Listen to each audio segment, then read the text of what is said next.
Si Tou Timou, Tumou Tou. Mungkin sebagian dari Anda pernah mendengar kalimat tersebut yang memiliki arti manusia hidup untuk memanusiakan manusia lainnya.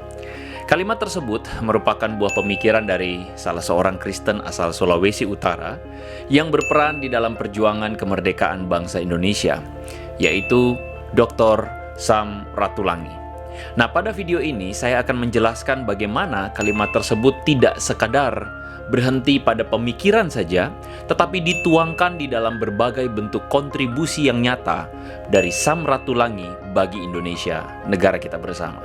Jadi semoga video ini menginspirasi kita dengan keteladanan seorang Sam Ratulangi membangkitkan semangat berbangsa sebagaimana semangat yang juga dimilikinya bagi Indonesia. Jadi saksikan video ini sampai habis. So, make it simple, make it meaningful.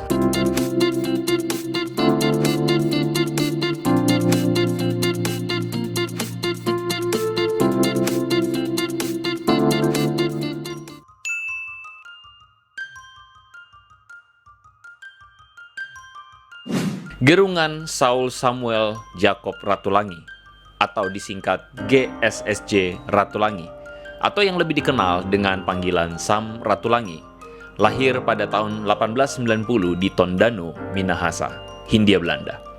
Pada awalnya ia memutuskan untuk pergi ke Batavia untuk melanjutkan studinya di Sekolah Pendidikan Dokter Hindia Belanda atau Stovia setelah menerima beasiswa dari sekolah tersebut.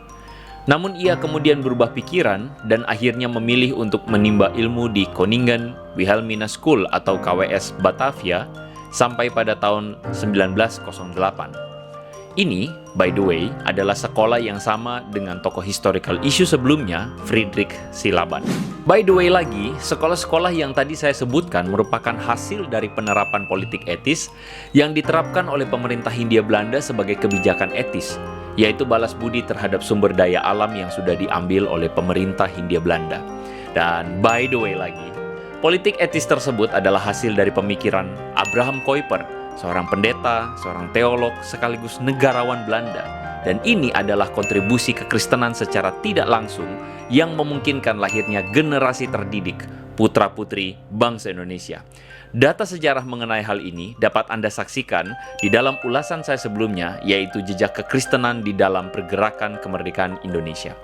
So, kita lanjut lagi. Selepas pendidikannya di KWS Batavia, Sam Ratulangi berhasil memperoleh ijazah guru ilmu pasti pada tahun 1915 di Universitas Amsterdam atau Universiteit van Amsterdam, Belanda. Kemudian pada tahun yang sama, ia melanjutkan studi ke Swiss dan memperoleh gelar Doktor der Natuurfilosofie atau Doktor Filosofi untuk ilmu pasti dan ilmu alam bidang matematika di Universitas Zurich pada tahun 1919.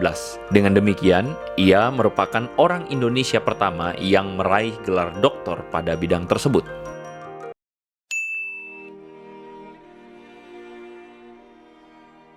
Sekembalinya ke Indonesia pada tahun 1919, Sam Ratulangi sempat berprofesi sebagai seorang guru. Perannya kemudian menjadi semakin mencolok setelah dicalonkan oleh Partai Perserikatan Minahasa pada tahun 1923 untuk menjadi sekretaris Badan Perwakilan Daerah Minahasa di Manado. Setelah mendirikan Partai Persatuan Minahasa di tahun 1927, Sam Ratulangi melanjutkan perjuangannya dengan menjadi anggota Dewan Rakyat atau Volksraad untuk mewakili rakyat di Minahasa. Ia pun terus memperjuangkan hak-hak rakyat dan mendukung nasionalisme Indonesia. Dan salah satunya adalah dengan menuntut hak warga pribumi Hindia Belanda agar diperlakukan setara dengan warga Belanda. Menariknya, Sam Ratulangi bersama para tokoh lainnya di Minahasa seperti B.W. Lapian dan A.A. Maramis mendorong terbentuknya sebuah denominasi gereja yang bebas dan terpisah dari lembaga gereja resmi Hindia Belanda. Nah, pihak pemerintah kolonial dianggap telah menyalahgunakan tugas gereja untuk kepentingan politik mereka. Maka, pada bulan Maret 1933, terbentuklah keputusan untuk mendirikan sebuah sinode gereja yang diharapkan dapat terbebas dari pengaruh pemerintahan kolonial. Dan sinode tersebut hari ini kita kenal dengan nama Kerapatan Gereja Protestan Minahasa atau KGPM.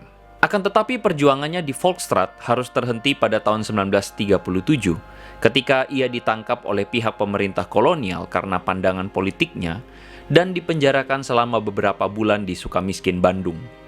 Setelah dibebaskan dari penjara pada tahun 1938, Sam Ratulangi menjadi editor dari Nationale Commentaren, sebuah majalah berita berbahasa Belanda. Majalah ini digunakannya untuk menulis pendapat-pendapat yang menentang tindakan tidak adil pemerintahan kolonial dan juga untuk membuat sesama orang Indonesia sadar akan keadaan pada saat itu.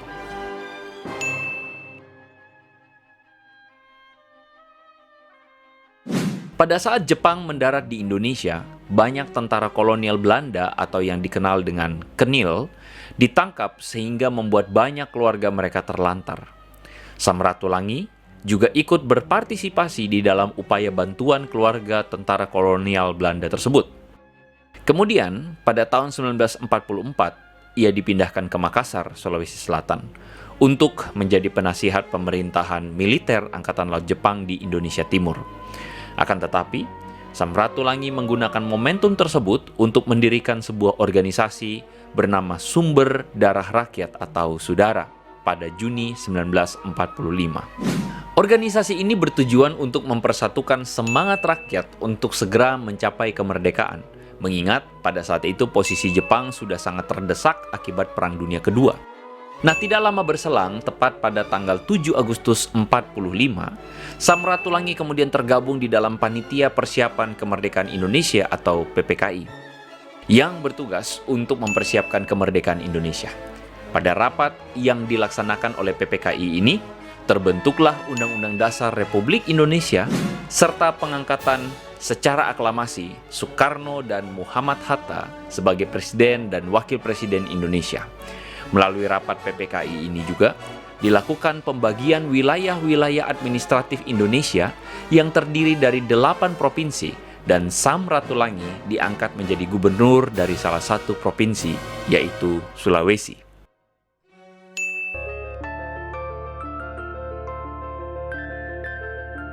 Meskipun kemerdekaan Indonesia telah diproklamirkan pada 17 Agustus 45, di Sulawesi, proklamasi tersebut baru didengar 2 hari setelahnya.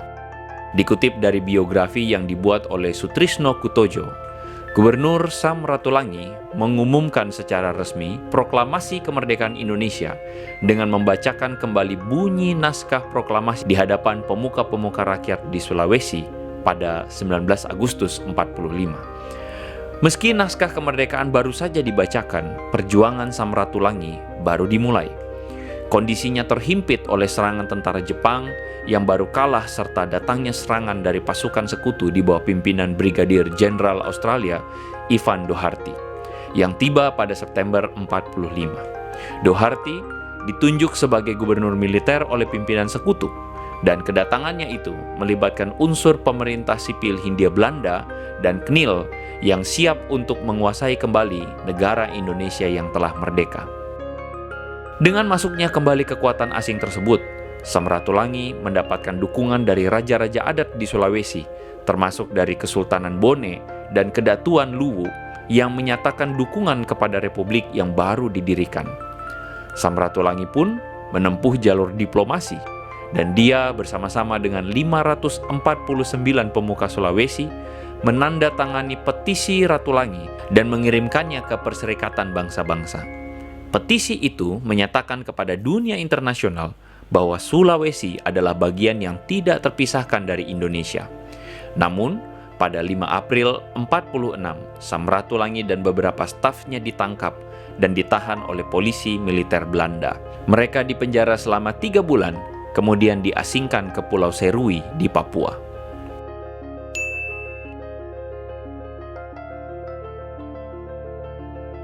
Sam Ratulangi diasingkan ke Pulau Serui bersama 6 orang stafnya dan keluarga mereka. Nah, di Serui inilah mereka berinteraksi dengan masyarakat setempat dengan mendirikan sekolah lokal dan organisasi sosial, sehingga mereka pun dijuluki Tuan-Tuan Merdeka oleh masyarakat setempat.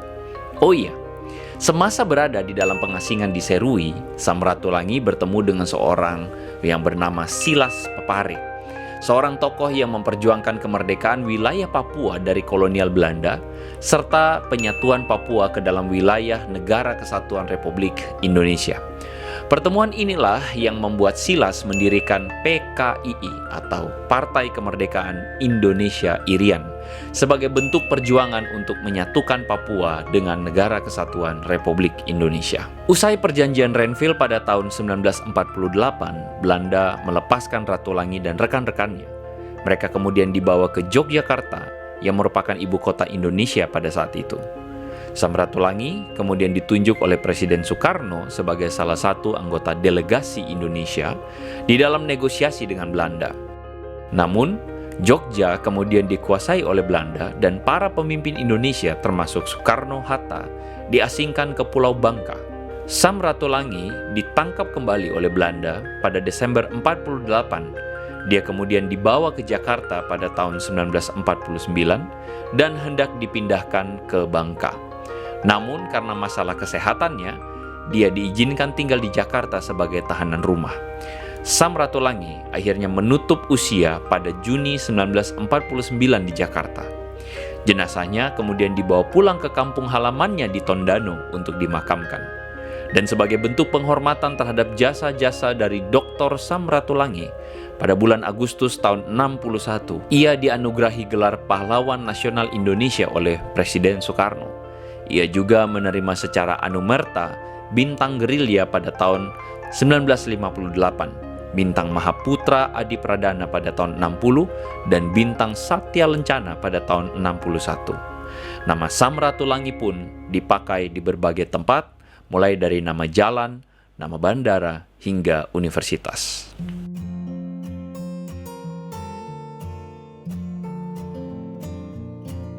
Jadi dari data sejarah yang saya paparkan ini, bagaimana menurut Anda semua? Seberapa besar kontribusi dari Sam Ratulangi bagi bangsa kita? Silakan tuliskan komentar Anda di bawah. So, sampai di sini saja segmen Historical Issues kali ini. Ini adalah segmen yang saya tujukan secara khusus untuk mengedukasi setiap kita melalui rangkaian riset data sejarah. Jadi teman-teman, jika ada masukan maupun koreksi, silakan tuliskan di kolom komentar di bawah ya. Nah, jika Anda ketinggalan edisi tokoh-tokoh sebelumnya yang tidak kalah inspiratif, Anda bisa mengaksesnya di sini.